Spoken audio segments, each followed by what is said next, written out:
Welcome to Focus Basics. This is day 5 of 5.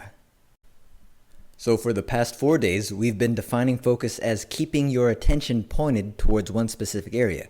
We've gone over attention as mental energy. We've talked about the attention age. We talked about how to keep that focus and keep your goals in mind. And yesterday we talked about physical things to consider when we're talking about focus. So today I want to share with you, this being the last day, the most valuable focus technique I have. And that's this. You could only focus on one thing at a time. Now it may seem simple, but let me go over it. Let's say that you're overwhelmed, that you have a huge exam coming up.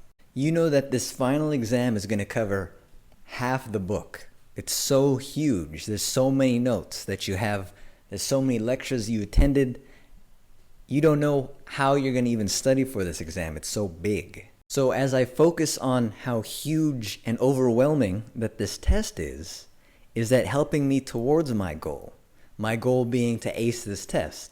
Not necessarily. It's actually hindering me because I feel like procrastinating. I feel like holding it off. I feel like a big weight is on my shoulders. So when I ask the most valuable focusing question, how does what I'm focusing on now moving me towards my goal? Well, it's not. So I need to redirect my focus.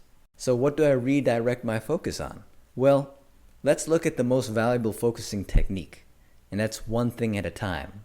So what's the one thing I can focus on right now that'll move me towards my goal of acing that exam? Well, if I look around, I see my bag. Now my bag has the textbook in it, and it has my binder with the notes in it.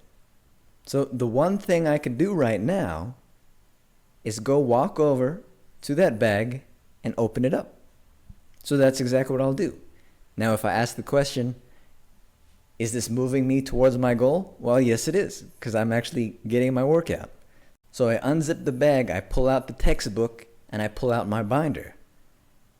Now, what's the one thing in front of me, one thing at a time, that'll move me towards that goal? Well, right now I could open the textbook to the half of the book that I need to study for. I'm thinking about that half of the book I need to study for. Really?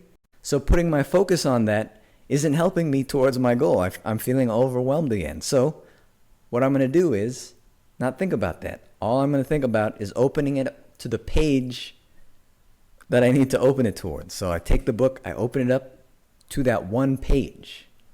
Simple enough. So I look at my binder. I take a look at the binder. Man, that's a lot of notes. That's a whole mess of notes, and it's not really that well organized. Is my focusing on that helping me towards my goal? No, not really. So one thing at a time, open the binder. That's what I could do right now, one thing at a time. So I open the binder. So now I can look at which note, a note, goes towards this exam. So now I take out A. This one note actually goes to this one exam. Then I move that note out of the binder and put it into a pile to study for the exam. Then I look at the next note. Well, I don't know how that got in there. I throw that away. Then I look at the next note. Again, one thing at a time, going through the binder, one note at a time. Before I know it, I'm done organizing my notes, and I have the book to reference just to make sure that I've got the right sections to study for. So am I going to focus on one chapter at a time? No, that's pretty overwhelming. These chapters are huge. Am I going to focus on one section at a time? Well, that's a little better. So what am I doing here? I'm looking at one thing at a time and constantly asking the most valuable focusing question, which is, how is what I'm focused on now moving me towards my goal? And then constantly reminding myself about the most valuable focus technique, one thing at a time. If you constantly fall back on the question and use this technique, I guarantee you'll be done with less time, less effort, and do a better job at it.